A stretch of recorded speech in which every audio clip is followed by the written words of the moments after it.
हरे कृष्णा। आज से हम लोग श्रीमद् भगवद गीता के एकादश अध्याय के प्रत्येक श्लोक का अर्थ श्रवण करेंगे। एकादश अध्याय का नाम है, भगवान ने इसमें अपना जो विश्व रूप है उसको दिखाया है, तो इसको कहा गया है विश्व रूप दर्शन योग। श्रीमद् भगवद गीता का प्रत्येक अध्याय ही एक योग है, अर्थात भगवान से जोड़ने वाला है। तो भगवान का जो विश्व रूप है उसको भगवान ने यहां पर अर्जुन को दर्शन कराया दिव्य दृष्टि देकर, क्योंकि भगवान का उस स्वरूप को दिव्य दृष्टि के बिना नहीं देखा जा सकता। इसलिए अर्जुन को भगवान ने इस अध्याय में दिव्य दृष्टि देकर अपना स्वरूप दिखाया जो विश्व रूप है। विश्व रूप का मतलब है कि भगवान के विग्रह में ही सारे के सारा विश्व जो है स्थित है, क्योंकि 10वें अध्याय के अंत में भगवान ने कहा था एकांशेन स्थितो जगत, अर्थात ये जितना भी जगत है, चराचर जगत, ये सब मेरे एक अंश में स्थित है। तो भगवान ने जब ये कहा कि मेरे अंश में स्थित है, तब अर्जुन को बड़ा आश्चर्य हुआ था कि अच्छा ऐसा है। और फिर भगवान ने 10वें अध्याय में ये भी कहा कि मैं तेरे को अत्यंत कृपा करके तेरे ऊपर मैं तेरे को ये सारी बातें बता रहा हूं, जो भगवान ने अपनी विभूतियां बताई थी 10वें अध्याय में। तो अब यहां पर प्रथम श्लोक में ही अर्जुन अब बोल रहे हैं भगवान से। तो वो क्या बोलते हैं अर्जुन, क्योंकि इसी अध्याय के अंदर अर्जुन एक भगवान की स्तुति करेंगे। पहले 10वें अध्याय में भी अर्जुन ने एक स्तुति की थी, जब भगवान ने कहा था कि मैं तेरे ऊपर कृपा करके और तेरा जो अज्ञान जनित मोह है उसको नाश करूंगा। तो तभी अर्जुन को समझ में आ गया था कि भगवान की महिमा बिल्कुल विलक्षण है, ये कोई साधारण नहीं है। तो वहां पर भगवान की स्तुति की थी अर्जुन ने शॉर्ट में 12वें श्लोक से 15वें श्लोक तक। लेकिन यहां पर इस अध्याय में विश्व रूप दर्शन देखकर भगवान की वो बहुत बड़ी स्तुति करने वाले हैं, तो हम लोग उसको पहुंचेंगे वहां पर। अभी हम आज 11वें अध्याय का प्रथम श्लोक श्रवण करते हैं। अर्जुन उवाच मदनुग्रहाय परमं गुह्यमध्यात्मं संगितम् यत्त्वयोक्तं वचस्तेन मोहोऽयं विगतो मम। मद अनुग्रहाय परमं गुह्यम आध्यात्म संगीतम, गुह्यम अध्यात्म संगीतम यत् त्वया उक्तम, इसमें संधि है यत् प्लस त्वया प्लस उक्तम, यत् त्वयोक्तम वचस्तेन, वचः और तेन, यहां पर बीच में आधा से आ गया, जो हमारा विसर्ग था उसको हटाया, तो वचस्तेन मोहो अयम विगतो मम। तो मद अनुग्रहाय, मद अनुग्रहाय मुझ पर कृपा करने के लिए, मद माने मुझ पर, कृपाय माने अनुग्रहाय मतलब कृपा करने के लिए, चतुर्थी विभक्ति है यहां पर अनुग्रहाय, मद अनुग्रहाय। और आपने मद अनुग्रहाय मतलब मुझ पर कृपा करने के लिए आपने क्या किया, परमम, परमम का मतलब है सर्वश्रेष्ठ, और गुह्यम, गुह्यम का मतलब रहस्यमय गोपनीय। तो आपका जो सर्वश्रेष्ठ और गोपनीय अध्यात्म संगीतम, अध्यात्म विषयक, संज्ञा का मतलब होता है उस संबंधित, तो अध्यात्म से संबंधित जो आपने मुझे वचन कहे, वचः, वचः माने वचन, उक्तम माने कहे, आपने जो मुझसे कहे, यत् त्वयोक्तम, यत् माने जो, त्वयो, त्वया माने तुम्हारे द्वारा। तो मुझ पर कृपा करने के लिए आपके द्वारा सर्वोत्कृष्ट रहस्यमय अध्यात्म विषयक जो ज्ञान, जो वचन आपके द्वारा मेरे प्रति कहे गए, केवल कृपा करने के लिए, उससे क्या हुआ, मोहो अयम विगतो मम, मम माने मेरा, अयम माने यह, मोह विगत हो गया, अर्थात नष्ट हो गया। विगत, गत माने जाना, तो जो चला गया, तो मेरा जो मोह है वो अब चला गया है। किससे चला गया, तेन, तेन माने उन वचनों से, आपके वो वचन सुनकर। कौन से वचन, अध्यात्म विषयक।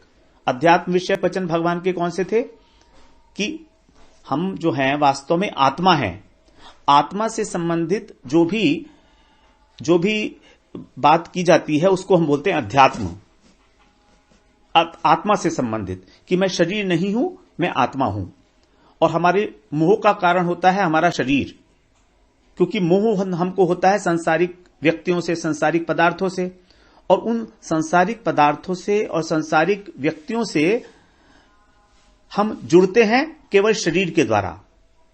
हमारी आत्मा का उनसे कोई संबंध नहीं है संसार से, शरीर का संबंध है संसार से। तो जब तक हम स्वयं को शरीर मानते रहेंगे, इस संसार से और संसार की वस्तुओं से, व्यक्तियों से हम जुड़े रहेंगे, और यही कारण होता है मोह का। मोह का कारण ही शरीर है। हमारा जो शरीर के साथ तादात्म्य है, तादात्म्य मतलब हमारा यह मानना कि मैं शरीर हूं, केवल इतना, जबकि हम वास्तव में शरीर नहीं है, हम तो वास्तव में आत्मा है, और आत्मा को कोई संसार से संबंध ही नहीं है। आत्मा तो निर्लिप्त है, अनासक्त है बिल्कुल, लेकिन शरीर जो है वो इस संसार के अंदर, संसार के व्यक्तियों में और पदार्थों में आसक्त होता है। तो यही हमारे मोह का कारण बन जाता है। तो अर्जुन का मोह भी यही था कि ये मेरे सारे कुटुंबी हैं जो युद्ध में सामने खड़े हैं, और ये मर जाएंगे तो फिर क्या होगा मेरे को याद राज्य भी लेकर क्या करना है, स्वर्ग का भोग भी लेकर क्या करना है। तो इसको अर्जुन को जो मोह हुआ था अज्ञान के कारण, तो वो अब कह रहे हैं अर्जुन को मेरा मोह नष्ट हो गया है। तो अर्जुन ने वास्तव में यहां पर कह तो दिया कि मेरा मोह नष्ट हो गया है, लेकिन अभी अर्जुन का मोह संपूर्ण रूप से नष्ट नहीं हुआ, यह भगवान को पता है। अगर भगवान को यह विश्वास हो जाता कि अर्जुन का मोह नष्ट हो गया है, तो उसको फिर आगे भगवद गीता का प्रश्न नहीं उठता। लेकिन भगवान इस अध्याय के अंत में ही कहेंगे कि तुम अपने मोह को छोड़ दो। विमूढ़ भाव वही है मोह हमारा, तो उसको छोड़ने के लिए भगवान ने कहा है। इसका मतलब यह है कि अभी अर्जुन का आंशिक मोह नष्ट हुआ है। अब उनको भगवान की भगवत्ता का परिचय मिल गया कि ये भगवान है, साक्षात कृष्ण। तो ये भगवान की कृपा है कि वो अब अपनी विभूतियां अर्जुन को बताई उन्होंने, और यहां पर इस अध्याय में वो विश्व रूप भी दिखाएंगे अर्जुन को, जिससे उनके मोह का संपूर्ण नाश हो जाए। तो यहां पर हम लोग इसका अर्थ एक बार और श्रवण करते हैं। मद अनुग्रहाय परमम गुह्यम अध्यात्म संगीतम यत्त्वयोक्तम, इसको ऐसे बोलेंगे एक साथ ही, यत तो दो है ना, यत्त्वयोक्तम, आधा है, यत्त्वयोक्तम वचस्तेन मोहोऽयं विगतो मम। हरे कृष्णा 11वां अध्याय। और अब दूसरा श्लोक श्रवण करते हैं। पिछले श्लोक में अर्जुन ने बताया कि अब उनका मोह जो है नष्ट हो गया है, जो भगवान ने उनसे अध्यात्म विषयक वचन कहे उसको श्रवण करके। तो यहां पर अब बता रहे हैं अर्जुन कि उनका जो मोह है वो किस प्रकार नष्ट हुआ है। उन्होंने ऐसी क्या बात सुन ली भगवान के मुख से कि उनका मोह नष्ट हो गया। तो वो अपनी दृष्टि से, अपनी समझ के अनुसार अर्जुन यहां पर बता रहे हैं भगवान से कि उनका नष्ट कैसे हुआ है मोह। तो कह रहे हैं वो, भवाप्ययौ हि भूतानां श्रुतौ विस्तरशो मया त्वत्तः कमलपत्राक्ष महात्म्यम अपि च व्ययम्। भवाप्ययौ हि भूतानां श्रुतौ विस्तरशो मया त्वत्तः कमलपत्राक्ष महात्म्यम अपि च अव्ययम्। भवाप्ययौ, ही का अर्थ है क्योंकि, मोह के नष्ट होने का कारण बता रहे हैं। क्योंकि भवाप्ययौ का मतलब है उत्पत्ति और विनाश, दो चीजें अलग अलग। क्योंकि भगवान पहले कह आए हैं कि इस संसार की उत्पत्ति का और विनाश का कारण मैं ही हूं। तो यहां पर इसीलिए यहां पर भवाप्ययौ, भव प्लस अप्ययौ, तो भवाप्ययौ ही भूतानाम, भूतानाम मतलब प्राणी, जितने भी प्राणी हैं, चराचर प्राणी इस ब्रह्मांड के अंदर, वो सभी, उन सब की उत्पत्ति और उन सब का विनाश मैंने, माया माने मेरे द्वारा, श्रुतौ माने सुना है, विस्तार से, विस्तरशो, आपने मुझे 7वें अध्याय में बताया, फिर 9वें अध्याय में भी बताया कि किस प्रकार से आप ही वास्तव में इस सारे जगत की उत्पत्ति और प्रलय के कारण हैं। 10वें अध्याय में भी बताया भगवान ने। तो ये मैं समझ गया हूं कि आप ही एकमात्र कारण हैं। त्वत्तः माने आपके द्वारा, जो आपने कहा है अभी, आपसे ही मैंने कमल पत्राक्ष, भगवान को संबोधन करना है कमल नयन, हे कमल नयन भगवान, क्योंकि भगवान के जो नयन है उसकी उपमा दी गई है कमलों से, कमल की पत्तियों से, क्योंकि कमल की जो पत्तियां होती हैं उसमें जो अरुण रंग होता है तो वही भगवान की आंखों का रंग है। तो कह रहे हैं हे कमल नयन, सभी प्राणियों की उत्पत्ति और विनाश को मैंने आपसे अच्छे प्रकार विस्तार पूर्वक सुना, और इसके अतिरिक्त एक और चीज भी सुनी, महात्म्यम अपि, आपका महात्म, आपकी क्या महिमा है, अर्थात आप ही सबकी उत्पत्ति स्थान है और आप ही जितनी भी जगत के अंदर विभूतियां हैं वो सब आपका ही है, आपका ही स्वरूप है। आपने बताया 10वें अध्याय में कि मेरा जो विभूति है और मेरा जो ऐश्वर्य है, योग ऐश्वर्य है, वो विलक्षण है। तो वो भी मैंने आपका महात्मा, आपकी महिमा को श्रवण किया आपके मुख से, और वो महिमा आपकी कैसी है, अव्ययम। अव्ययम माने जिसका कभी नाश नहीं है, अव्यय, जिसका कभी व्यय नहीं होता। तो यहां पर अर्जुन के मुंह के नष्ट होने का कारण उन्होंने बताया यहां पर, क्योंकि प्राणियों की सबकी उत्पत्ति और विनाश के कारण तो आप ही हैं, और सारा का सारा जो जगत है वो भी आपसे ही उत्पन्न हुआ है। तो आपकी महिमा मैंने सब सुनी, इसलिए मुझे लगता है कि मुझे मोह नहीं करना चाहिए। ये अर्जुन का भाव है जो इस श्लोक में बता रहे हैं।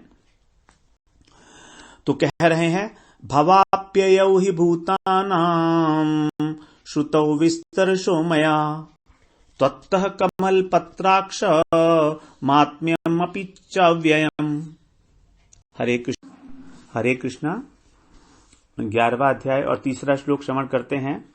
अब यहां पर 3रे और 4थे श्लोक में भगवान से अर्जुन प्रार्थना कर रहे हैं कि भगवान का स्वरूप कैसा है उसको देखना चाह रहे हैं अर्जुन, क्योंकि भगवान ने 10वें अध्याय में अपनी विभूतियों का वर्णन किया। अब उनकी इच्छा हो गई कि वो विभूतियां, भगवान कह रहे हैं एकांशेन स्थितो जगत, उनके एक अंश में स्थित हैं, तो कहां पर है वो विभूति भगवान के शरीर में? भगवान का शरीर तो बिल्कुल छोटा सा दिख रहा है। तो अब अर्जुन की इच्छा हो गई है कि उस प्रकार का जो ऐश्वर्य है भगवान का, उसका दर्शन करें, साक्षात दर्शन करें। तो इसके लिए यहां पर अब भगवान से प्रार्थना कर रहे हैं। तो प्रार्थना करने से पहले अनुमोदन कर रहे हैं भगवान का कि आपने जो बात कही वो बिल्कुल वैसी ही है, मैं मानता हूं। पहले अनुमोदन किया कि मैं आपकी जितनी भी कही गई बातें हैं उस सबको समझ रहा हूं। तो यहां पर कह रहे हैं अब अर्जुन, एवमेतत् यथार्थ त्वमात्मानं परमेश्वर द्रष्टुम् इच्छामि ते रूपम् ऐश्वरम् पुरुषोत्तम। एवं एतत् यथा आत्थ, इसमें 4 शब्द आ गए। एवं एतत् यथा आत्थ त्वम आत्मानं परमेश्वर द्रष्टुम इच्छामि ते रूपम ऐश्वरम पुरुषोत्तम। एवं माने इस प्रकार, एतत् माने यह जो आपने बताया अभी मुझे, तो ये जो इस प्रकार आपने बताया ये ऐसा ही है। यथा माने जैसा आप कह रहे हैं, जैसा आत्म माने कह रहे हैं। तो जैसा आपने कहा मुझसे वास्तव में वो वैसा ही है। एवं एतत् यथार्थ, जो भी आपने कहा मैं उसका अनुमोदन करता हूं, उस पर विश्वास करता हूं। त्वम आत्मानम, त्वम माने आप, आत्मानम माने अपने आप को। अपने आप को आपने जिस प्रकार का मुझे बताया वो मैं मानता हूं, आपकी बात ऐसा ही है। हे परमेश्वर, हे परम ईश्वर, अर्थात ईश्वरों के भी ईश्वर। दृष्टुम इच्छामि ते रूपम, दृष्टुम माने देखने की इच्छा करता हूं, ते माने आपका, रूपम उस रूप को। वो रूप कैसा? ऐश्वरम, ऐश्वर्य युक्त, जिसमें मेरे को सारा का सारा ब्रह्मांड, जितने ब्रह्मांड हैं वो सब दिखाई दें पूरे। रूपम ऐश्वरम, रूप का ऐश्वर्य। पुरुषोत्तम, हे पुरुषोत्तम। तो यहां पर अर्जुन ने 2 संबोधन किए भगवान को, परमेश्वर और पुरुषोत्तम दोनों, कि आप ही पुरुषोत्तम हैं, सबसे उत्तम हैं जितने भी पुरुष हैं, और परमेश्वर भी हैं, मतलब सबके नियंता हैं, सबके पालक हैं, ईश्वरों के भी ईश्वर हैं। तो यहां पर 2 संबोधन अर्जुन कह रहे हैं कि अब मैं आपका जो यथार्थ तत्व है उसे समझ गया हूं कि आप साक्षात भगवान हैं। आप परमेश्वर भी हैं, आप पुरुषोत्तम भी हैं। इस प्रकार से अर्जुन ने यहां पर पहले तो बताया, अब मैं इच्छा करता हूं देखने की आपको कि आप कैसे लगते हैं उसमें। और इच्छा होना भी स्वाभाविक है, क्योंकि भगवान ने अपने विषय में इतनी इतनी विभूतियां बताई हैं, इसलिए वो जिज्ञासा हुई है अर्जुन को। और वो बिल्कुल एक सरल व्यक्ति की तरह से, जैसे अपने मित्र से कह दिया जाता है, उसी प्रकार भगवान से निवेदन कर रहे हैं। एवमेतत् यथार्थ त्वमात्मानं परमेश्वर द्रष्टुम इच्छामि ते रूपम ऐश्वरम पुरुषोत्तम। हरे कृष्णा हरे कृष्णा। 11वां अध्याय और 4था श्लोक श्रवण करते हैं, जिसमें अर्जुन भगवान से प्रार्थना कर रहे हैं अपना ऐश्वर्य युक्त जो रूप है, उनका विश्व रूप है, उसको दिखाने के लिए। तो यहां कह रहे हैं, मन्यसेदि तच्छक्यम मया दृष्टुमिति प्रभो योगेश्वर ततो मे त्वं दर्शयात्मानम् अव्ययम्। मन्यसे यदि तत् शक्यम, यहां पर संधि है तत् प्लस शक्यम, तो यहां पर तो का च हो गया और शक्यम शय का छ हो गया। तच्छक्यम, इसको हम पढ़ेंगे ऐसे ही, तच्छक्यम। मन्यसे यदि तच्छक्यम मया दृष्टुम इति प्रभो योगेश्वर ततो मे त्वं दर्शय आत्मानम अव्ययम। भगवान को यहां पर अब संबोधन कर रहे हैं प्रभु कहकर और योगेश्वर कह के, दो संबोधन। क्योंकि देखिए, जब अपने कुछ प्रार्थना करनी होती है तो हम लोग एक संबोधन से काम नहीं चलता, दो दो संबोधन कर रहे हैं अर्जुन, इसलिए कि भगवान जो है मान जाए उनकी बात। लेकिन यहां पर अपनी दीनता भी प्रकाशित कर रहे हैं। क्या कह रहे हैं? यदि, कि हे प्रभु, यदि मन्य से आप मानते हो, तत्शक्यम, तत् माने उस रूप को, वो जो आपका रूप है ऐश्वर्य युक्त, उस रूप को, शक्यम माने अगर मैं उसको देख सकता हूं, सामर्थ्य है यदि मुझ में, शक्ति है, सामर्थ्य है, तो मया माने मेरे द्वारा, दृष्टु माने देखना। यदि मैं, मेरे द्वारा आपका वह रूप देखे जाने वाला है, अर्थात यदि मैं उसको देखने में समर्थ हूं अथवा योग्य हूं, इति माने ऐसा, अगर ऐसा है तब आप क्या करें? योगेश्वर ततो में त्वम, हे योगेश्वर कृष्ण, ततो माने तब, आप, त्वम माने आप, मैं माने मुझे, दर्शय आत्मानम अव्ययम, अपने उस स्वरूप को दिखाइए, दर्शन दीजिए। तो बड़ी दीनतापूर्वक कह रहे हैं कि यदि आप ऐसा समझते हैं कि मैं उस योग्य हूं, तब आप अपने उस रूप को मुझे दिखाइए। तो पहले भी भगवान को दो संबोधन करे थे अर्जुन ने, परमेश्वर और पुरुषोत्तम, और यहां पर फिर दो संबोधन है, प्रभु और योगेश्वर। क्योंकि भगवान ने कहा था पहले कि पश्चिमे योगमेश्वरम, 10वें अध्याय में भगवान कहे हैं पश्चिमे योगमेश्वरम, 9वें अध्याय में, कि तुम्हारे योग ऐश्वर्य को देख। तो यहां पर उसी योग ऐश्वर्य को भगवान को याद दिला रहे हैं कि आपने कहा था, तो आप योगेश्वर हो, योगियों के भी ईश्वर हो, तो आप मुझे अब वो अपना ऐश्वर्य युक्त जो रूप है, वो उस रूप के दर्शन कराइए, विराट रूप के दर्शन कराइए, विश्व रूप के दर्शन कराइए, कि किस प्रकार से ये सारा का सारा जगत जो है आपके अंदर स्थित है, मैं उसको देखना चाहता हूं। यदि मुझ में ऐसा सामर्थ्य है और आप ऐसा मानते हो, तो अपनी तरफ से कोई जबरदस्ती नहीं कर रहे हैं, भगवान से प्रार्थना कर रहे हैं, मन्य से यदि तत्शक्यम। तो ये प्रार्थना करने का यही एक विधि है कि यदि आप मुझे इस योग्य समझते हैं, तब आप मुझे इस चीज का उपदेश दीजिए। तो यहां कह रहे हैं मन्य से यदि तत्शक्यम मया दृष्टुमिति प्रभो योगेश्वर ततो मे त्वं दर्शयात्मानम् अव्ययम्।